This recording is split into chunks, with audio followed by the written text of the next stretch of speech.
solide comme la pierre noire, les bras sur les genoux, la tête sur les bras. Indifférente, elle s'expose au regard. L'ombre assise cache l'indécence. Ignorer à ce point le désir qui tourne jour et nuit autour d'elle.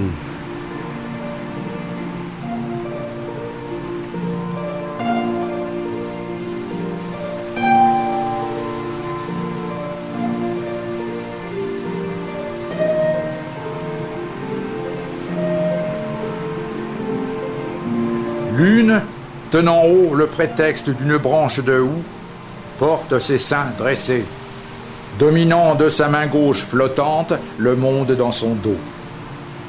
L'autre, à la ligne contrariée, par la poitrine ronde, par le ventre bombé, tend le bras, dévoilant l'impudeur. Pour l'homme, allongé tel une dépouille, elle ouvre la bouche en un sourire fondant. Les deux tiennent leur vase versé.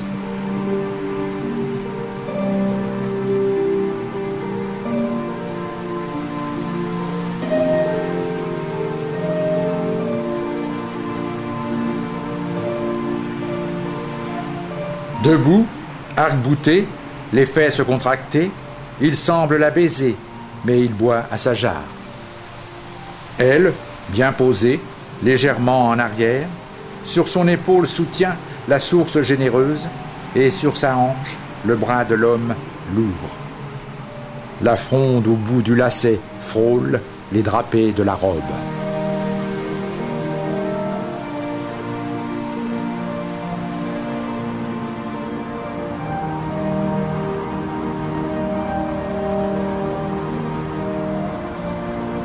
Accrochée aux murs immuables, étonnée des flots incessants, elle lève aux cieux d'ardoise des symboles oubliés.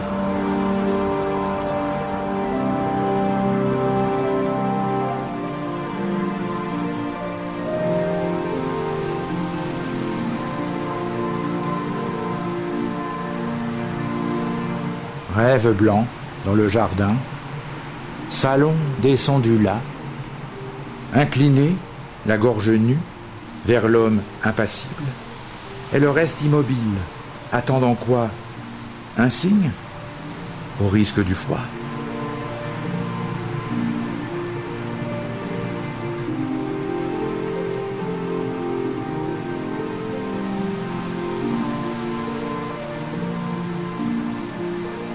Elle s'accroche, les bras levés, innocente, tournant le dos à ses fesses déhanchées.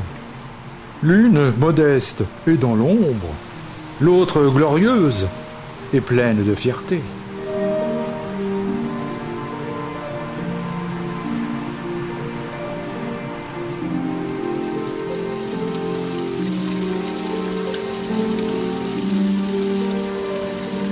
Il est assis, tranquille, un peu triste peut-être. L'eau ruisselle sur son visage, sur son corps, car il est nu.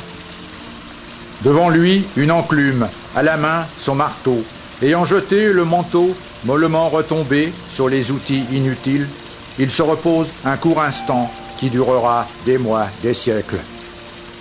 Il ignore la femme, également dévêtue, adossée elle aussi à la vasque trop pleine. Ils sont en bronze à la fontaine, sous le soleil, ils scintillent, indifférents aux passants distraits.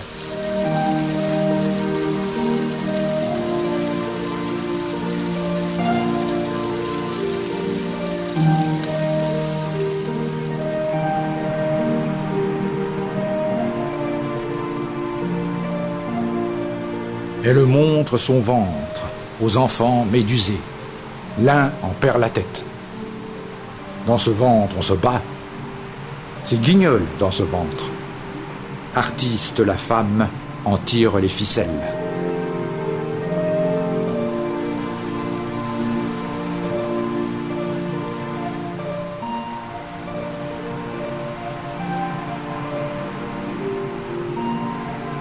Jeune, exposant debout, nu, le poids lourd de sa vie.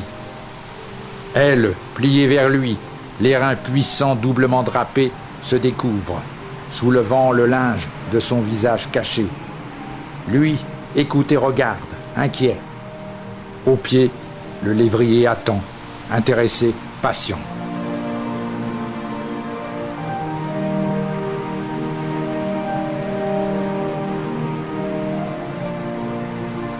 Elle prend de la hauteur pour mieux arrondir ses formes, certaines qu'on ne la verra point.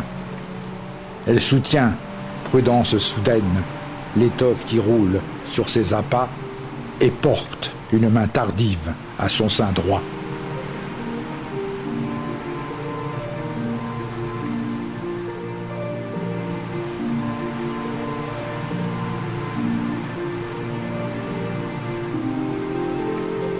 La main immense de désespoir soutient la face lourde. Qu'on le regarde de tous côtés, il est en peine d'être vu nu sur son piédestal. Dans cet effroi qui l'accable, il a perdu jusque sa force.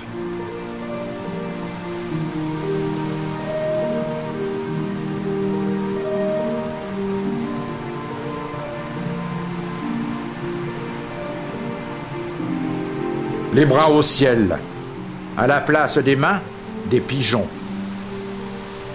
Large déesse voilée aux jambes, pubis à demi caché. À ses pieds, un piètre soupirant, assoupi, laisse partir l'implacable beauté.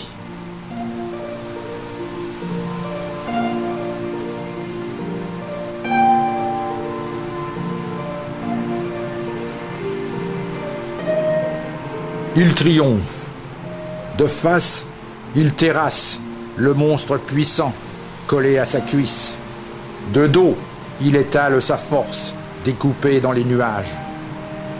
La pesanteur dessine de sa virilité une ligne modeste.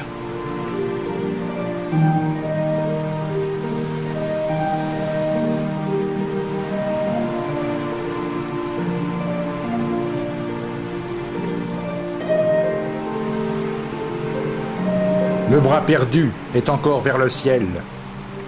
La tête renversée implore. Que faire contre la force aux cuisses de chevaux? Elle attend depuis longtemps. Qui viendra la délivrer?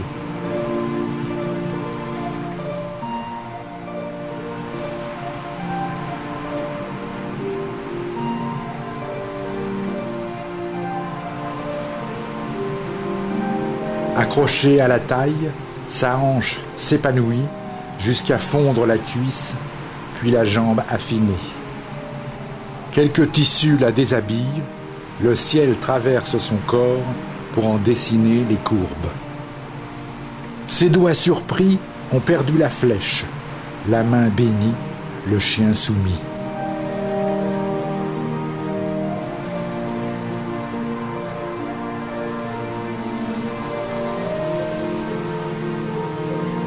Nubile pivotante, lisse enfant, déjà femme, perdue dans la lumière.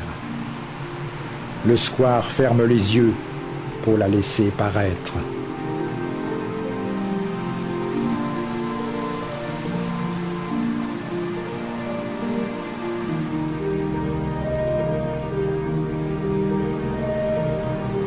Ils éclatent en bouquets, défiant la gravité, les pattes repliées comme des fleurs.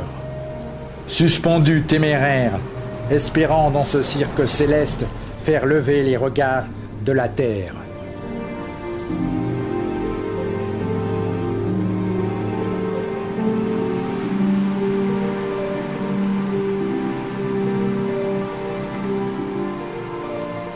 Il est plus vif que le vivant, le dos cambré, la gueule en croc, les pattes plantées sur la proie basculée, de l'œil tranchant au rein, saisi pur dans l'agressivité.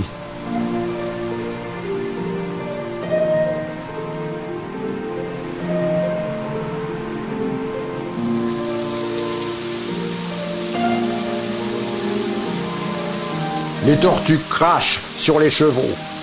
Dressés, la bouche ouverte, indignés, ils finissent en poissons. Les tritons, serviteurs pétrifiés, pour les venger, réplique. Au-dessus de ces eaux en lutte, les 4 grâces, pudiquement ceinturées, portent la terre en prison.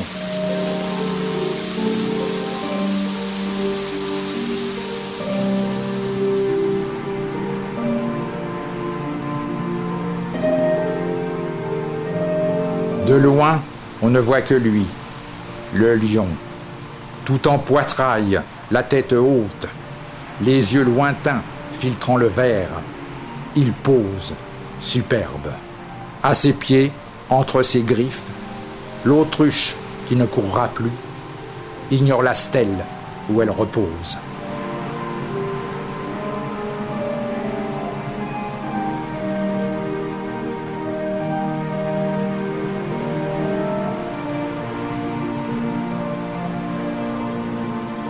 Elle coule, ses épaules grises, entre ses pattes touffues. Ses griffes sont trop posées pour des seins pointe légère. Elle grimace plaquée à la proue incertaine.